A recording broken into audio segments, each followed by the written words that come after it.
अस्सलाम वालेकुम students. Exercise का क्वेश्चन नंबर 14 उसका पार्ट नंबर 9 है। ये चैप्टर के अंदर से ही क्वेश्चन बना हुआ है। मैं वो टॉपिक भी ज़रा लिख दूंगा ताकि आप लोगों को क्लियर हो जाए। टॉपिक है हमारा vacuum distillation can be used to avoid decomposition of sensitive liquid. के वैक्यूम डिस्टिलेशन की मदद से हम सेंसिटिव लिक्विड को, जैसे ग्लिसरीन वगैरह है, उसको डीकम्पोज होने से बचा सकते हैं, ख़राब होने से, टूटने से बचा सकते हैं।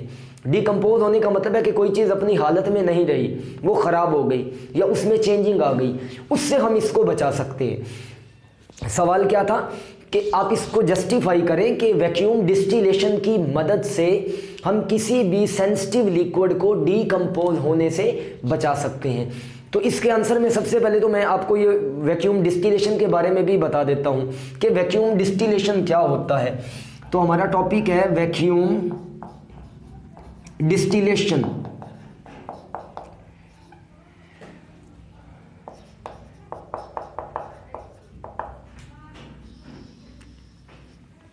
तो वैक्यूम डिस्टिलेशन हमारे पास क्या होगा? Distillation which is done at low pressure. ये डिस्टिलेशन की वो किस्म है जिसको हम कम प्रेशर पर सरंजाम देते हैं। पहली बात तो आपको पता हो कि वैक्यूम डिस्टिलेशन है क्या।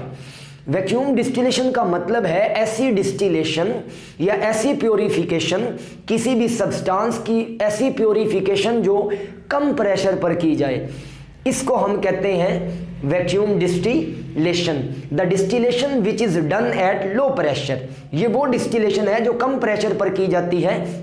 लेकिन इसका हमें फ़ायदा क्या है? मतलब हमें इसका फ़ायदा क्या है, हम ऐसा क्यों करते हैं? हम ऐसा इसलिए करते हैं कि कोई भी जो सेंसिटिव लिक्विड है और उसको हम प्योरीफाई करना चाह रहे हैं, तो हम उसको उस प्रेशर पर, एक्सटर्नल प्रेशर पर जाकर प्योरीफाई करें जहां पर वो डीकम्पोज ना हो, वो अपनी असल हालत में बरकरार रहे और वो प्योरीफाई भी हो जाए।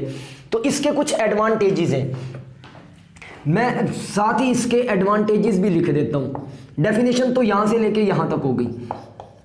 अब एडवांटेजेस में क्या क्या चीज आ जाती है? एडवांटेजेस में पहला तो ये आता है कि it decreases time for distillation. एक तो डिस्टिलेशन का टाइम कम हो जाता है, मतलब वक्त भी बच गया आपका।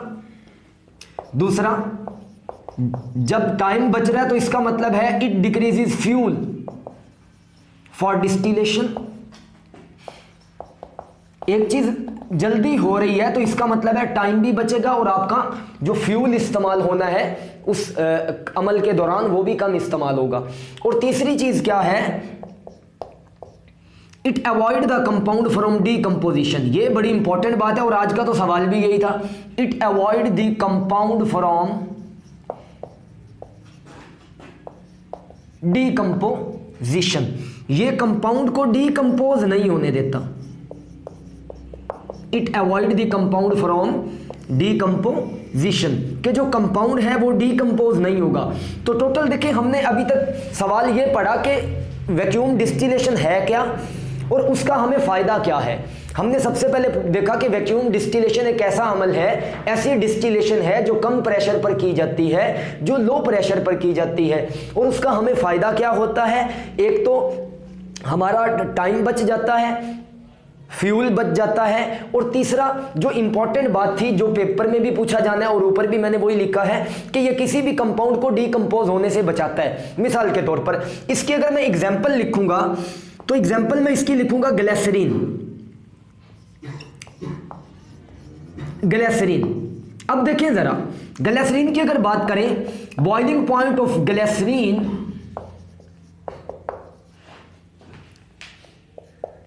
Is 290 degree.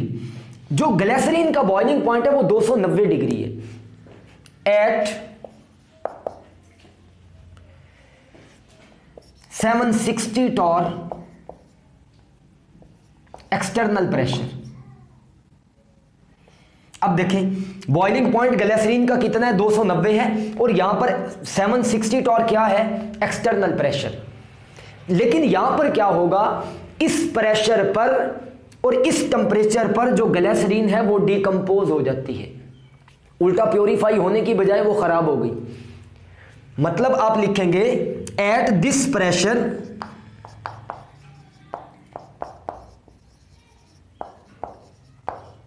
It decompose. इस प्रेशर पर तो भाई ये खराब हो जाएगी, मतलब आपको ये मिलेगी नहीं। जब आप 290 डिग्री बॉइलिंग पॉइंट ले रहे हैं तो प्रेशर भी जाहिर सी बात है उतना ही लेंगे जितना रिक्वायर्ड है। एक्सटर्नल एटमॉस्फेरिक प्रेशर है जो कि 760 टॉर है, तो वहां पर क्या हो जाएगा, ये डिकम्पोज हो जाएगा, ये टूट जाएगा। ठीक हो गया। अब होगा क्या, अब इसकी distillation is done at a reduce pressure. अब हम इसकी डिस्टिलेशन इस प्रेशर पर तो नहीं कर सकते, तो हम यहां पर लिखेंगे so it's distillation is done under reduced pressure या at low pressure, जो कि कितना होगा, which is 50 टॉर, जो कि कितना होगा 50 टॉर। देखिए 760 से 50 एंड एट दिस प्रेशर, इस प्रेशर पर बॉइलिंग पॉइंट ऑफ ग्लिसरीन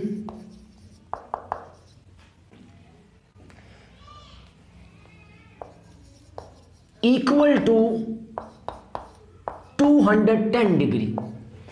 290 की बजाय बॉइलिंग पॉइंट कितना हो गया, 210 डिग्री, और प्रेशर कितना हो गया 50 टॉर। और इस टेम्परेचर पर ये इस प्रेशर पर और इस टेम्परेचर पर ये डिकम्पोज नहीं होगी, डिकम्पोज होने से बच जाएगी। तो मेन हेडिंग तो ये है, लेकिन 2 नंबर में लिखना पड़ेगा आपको ये। आप क्या लिखेंगे, ग्लिसरीन का बॉइलिंग पॉइंट 290 डिग्री है जब प्रेशर 760 टॉर है जो कि एक्सटर्नल प्रेशर है, लेकिन इस प्रेशर पर जो ग्लिसरीन है वो डिकम्पोज हो जाती है, आप उसको प्योरीफाई नहीं कर सकते। तो उसको प्योरीफाई करने के लिए हम प्रेशर को कम करते हैं, और वो प्रेशर कितना होता है, तक 760 की बजाय 50 टॉर, और हम टेम्परेचर कितना रखते हैं या बॉइलिंग पॉइंट कितना रखते हैं 290 डिग्री। ये था हमारा आज का टॉपिक कि how vacuum distillation avoid the compound from decomposition. Okay students, best of luck, Allah Hafiz.